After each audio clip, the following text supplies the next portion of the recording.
The following is transcribed.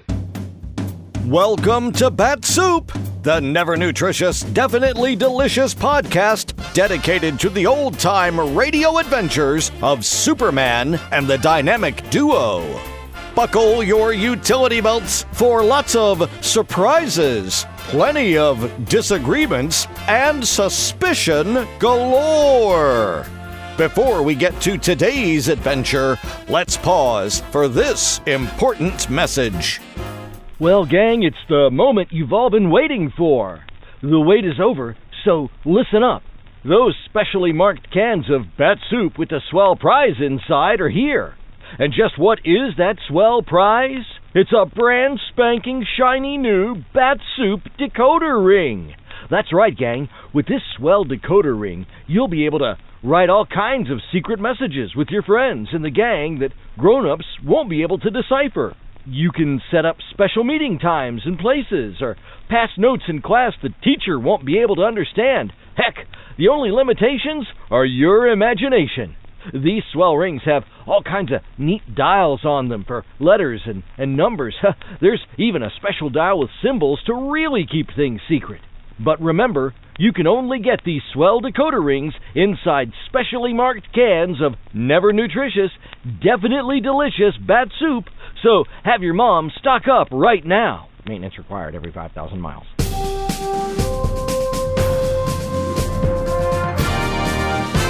And now, Bat-Supe presents today's adventure, Part 15 of Looking for Kryptonite, as originally broadcast on Christmas Eve, 1945. Kellogg's Pep, the super delicious cereal, presents The Adventures of Superman. Faster than a speeding bullet. More powerful than a locomotive. Able to leap tall buildings at a single bound. Look, up in the sky. It's a bird. It's a plane. It's Superman. Yes, it's Superman, who, as Clark Kent, today follows a trail that leads him to a startling discovery. We'll join him in just a moment.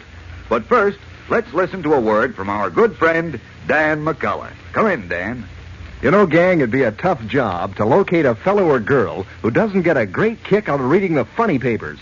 So it's no wonder those nifty comic buttons Kellogg's Pep is putting out make such a big hit. Sure, because every single character on every single one of those 18 different buttons is straight from the comic strips.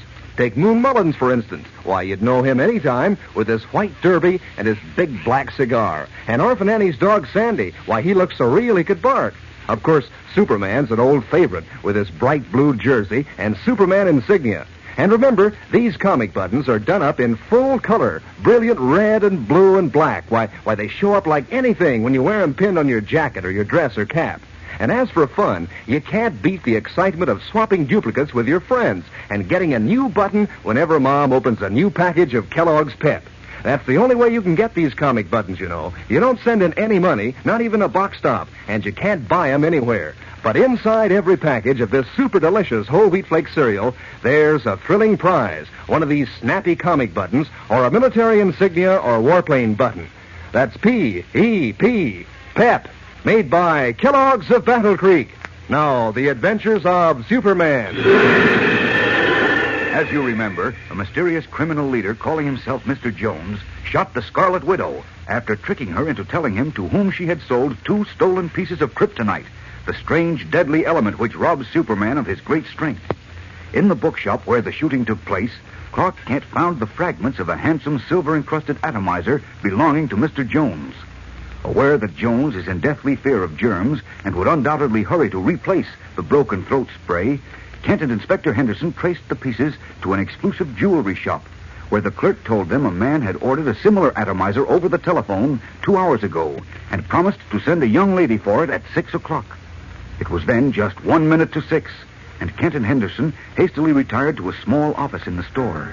As the clock began striking 6, a buzzer sounded in the office, a prearranged signal with the clerk. Listen. There's the buzzer, Kent. The dame's here for the atomizer. Yes. What? Great Scott! Wait, don't go out there. Don't go out there, I said. Not, I'm just cracking the door so you can see. Look. Look who it is, Inspector. Great Jemima. Lois Lane. Yes. I'm going to go out there and... Stay where you are. Don't move. Are you sure that this is the right atomizer? Oh, yes, miss. Mr. Phillips described it over the telephone. Oh, the reason I asked is that he was particularly anxious that there be no mistake. You hear that, Kent? Miss Lane says Phillips sent her, and Phillips is the name Jones gave the clerk over the phone. Maybe it wasn't Jones. Maybe we're on the wrong track. Oh, no. No, we're on the right track. Don't worry about that. I can't understand how Lois... Oh, this is a beautiful thing. Oh, it's as fine a specimen of Louvain as I've ever seen. Note the crystal quality of the glass. It's lovely. And see the simply stunning silver mountings. Solid sterling and exquisitely designed. Yes, it's beautiful. Come on. Get on with it. I'm going out there, Inspector. Come back here. Let go of my You sleeve. try to leave this office before I say, and so help me, I'll pull a gun on you, Kent. Now, look. Be quiet. If you'll just wrap it up for me, I'll take it. Oh, certainly, miss. Shall I have it wrapped as a gift? Why, well, Mr. Phillips didn't say, but I suppose you might as well. Well, it won't take long. Have a chair, miss. Thank you. Here comes the clerk. Step aside so Lois can't see you when the door opens, Kent. Okay. What'll I do now, Inspector? Wrap up the atomizer and give it to her. No, wait. I'm running this show, Kent. Get going, Sonny. No, I... Shut up. Go ahead, son, and make it snappy. Yes, sir. Leave the door open a crack. Yes, sir. What's the idea of telling him to give the atomizer to Miss Lane? You ought to be able to figure that out, Kent. You mean you're going to follow her? You're darn tootin' I am. I'm going to let Miss Lane lead us right to Mr. Jones. I tell you, there's some mistake, Inspector. There must be. I'm going to bring her in here and have her explain. Kent, I warned you. If you take one step out of this office before I give the word, I'll put a bullet through you. Oh, listen to reason, Inspector. You know Lois. You can't really I believe what I see and nothing else. Inspector, please, just let me bring Lois in here. Over my dead body. I know how hard this hits you, Kent. But use your head, man. But if you'll This is no time for sentiment. Mr. Jones wants the kryptonite. He knows the vulture and the laugher have it, and he's the only person who can lead us to them. I know all Jones said he's going to finish Superman when he gets the kryptonite. Is that what you want? that. Of course not. All right, then forget it's Lois Lane out there and figure it's just another crook. Lois isn't a crook. Now, I'll bet my shield against a collar button. Hold it. Here comes the clerk with a package. Here you are, miss. Hope I didn't keep you waiting too Oh, long. not at all. Thanks very much. Oh, here's Mr. Phillips' check. I believe it's the right amount. Yes, thank you. You're welcome. Goodbye, and Merry Christmas to you. Well, Merry Christmas to you, miss. Come on. Wait till she gets away from the door. Okay. Let's go. She just left, Inspector. She went that way. I know you did okay, son. And thanks. So long. So long. Merry Christmas, Inspector. Yeah, the same to you, too. Wait. Okay. There she goes. Come on. Now, take it easy and don't get any closer. Even in this crowd, she might see us if she turns around. I wonder where she's going. That's what we're going to find out, sonny boy. And keep your eyes peeled in case she slips the atomizer to somebody who just happens to be passing. Oh, that's ridiculous. Hey, look, Inspector, I just thought of something. Yeah, what? Lois might be walking into trouble. You're not kidding. No. I mean, she may not know what she's doing. Oh, you think maybe she's just walking in her sleep, Oh, huh? no, but Hold she- it. She's going into that candy shop. Okay, come on, fast. Hold it. You can see through the window from here. Looks like she's just buying a box of candy. What else would she buy in a candy shop? I want to make sure nothing happens to that atomizer. Nothing's going to happen to it. Listen, Inspector, I'm certain she doesn't know what she's mixed up in. She must have been tricked some way. It's the Oh, sure. A star reporter like her only earns about $100 a week. So she must have answered an ad for an errand girl to make a little extra Christmas money, That's huh? not funny. I'm afraid she's walking into danger, that's all. We've got to warn her. We'll warn her when I've got the handcuffs on her and Mr. Jones. Oh. Quick, turn your face away. She's coming out. And a Merry Christmas to you. There she is. Still has the atomizer. Yes. Uh-oh. Going to flag a taxi. Come on, Kent. Hey, wait, you're going the wrong way. You left your car back there. We're not going to use my car. Why? She might spot the police insignia. Oh, yeah. Cab stopping for her. Come on. There's someone getting out of cab in front of the jeweler shop. Taxi! Taxi! Hurry. Someone else is making for that cab. Yeah, well, they'll be out of luck. Here we are. Hop in, Ken. Okay. Where's the taxi? Just passing us, the yellow cab. Oh, yeah, I see it. Hey, driver. Follow that yellow cab that just passed us and step on it. This is a police job. Yes, sir.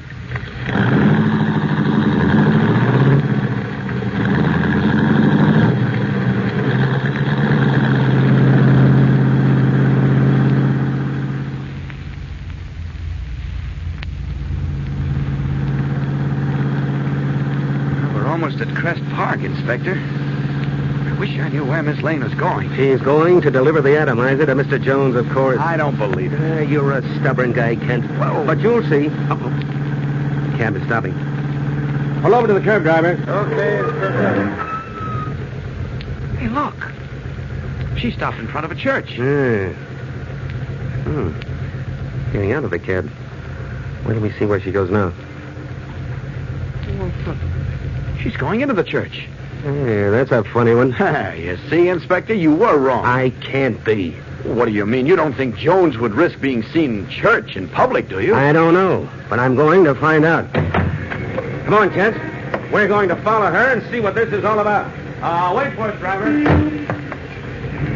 Puzzled, Inspector Henderson and Clark Kent hurried toward the large brick church into which Lois has disappeared, carrying the atomizer. We'll return in a moment for the startling climax of today's episode. But first, here again is your announcer. I know, gang, that you've been mighty busy all day long with preparations for Christmas Eve. But I'll bet you haven't been too busy to pay mighty quick attention if someone should say, here's another comic button for your collection.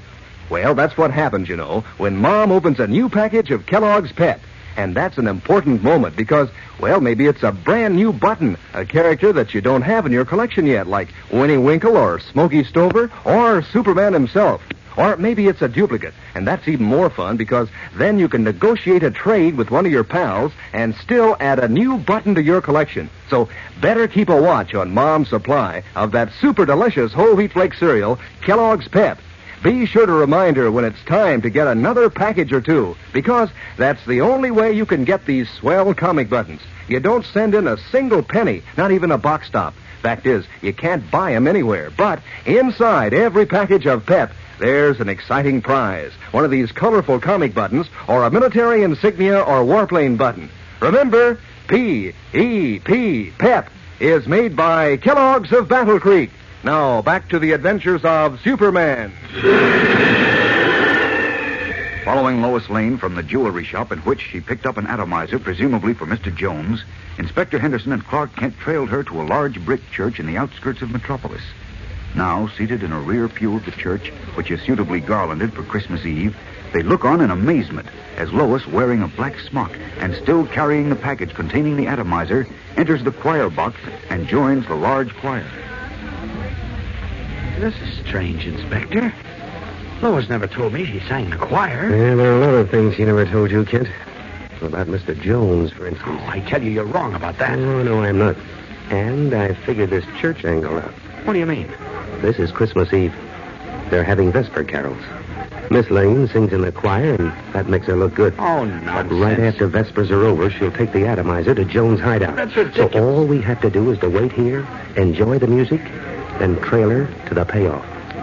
Oh, it's impossible. I can't believe it. Here comes Mr. Phillips, the choir leader, Mother. Yes, he's such a fine man. Kent, did you hear that? He's done a fine job directing the choir, too. Oh, excuse me, mister. Did you say the choir leader's name was Phillips? Yes, that's him standing in front of the choir now. Kent, the slender guy in the frock coat, wearing the nose glasses. I heard. He's Phillips. And he fits Batman and Robin's description of Mr. Jones perfectly. Kent, that choir leader is Jones, the guy we've been looking for. That's why Miss Lane came here.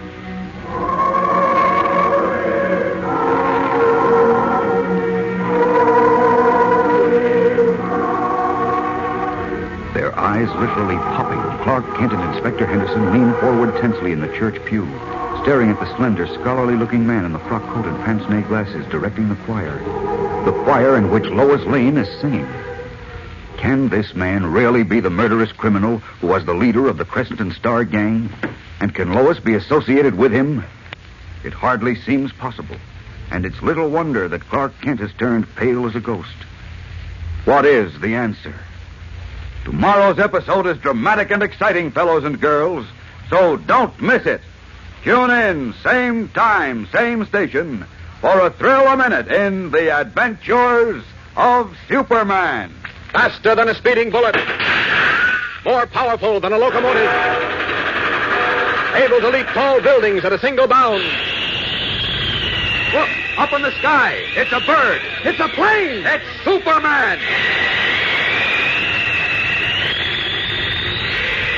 Fellows and girls, be sure to follow the adventures of Superman. Brought to you every day, Monday through Friday. Same time, same station, by the grand old Kellogg Company of Battle Creek.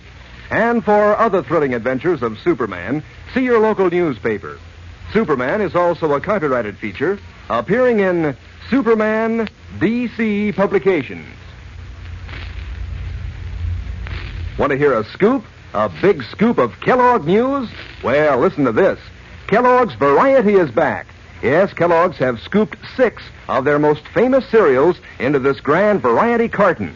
One carton containing 10 separate generous-sized packages. So now it's easier for Mom. She just gets Kellogg's Variety, and everybody at the breakfast table can eat his favorite cereal fresh from its own box. Makes breakfast more fun than a picnic. Ask Mom right away to get Kellogg's Variety. It's, well, no fooling. And be sure to be with us tomorrow for the thrilling adventures of Superman.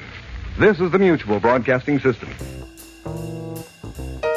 That was part 15 of Looking for Kryptonite from the Adventures of Superman. Thanks for listening, and be sure to give us a like and subscribe to Bat-Supe so you'll be in the know when we drop new episodes. And we'd like to offer a big Bat-Supe thanks to Ted Davenport for his invaluable assistance with this episode. You can learn more about what Ted has to offer at radiomemories.com. That's going to wrap things up for this episode of Bat-Supe, but be sure to tune in next time when you'll hear Clark Kent say, Have you forgotten where you are? You're in church.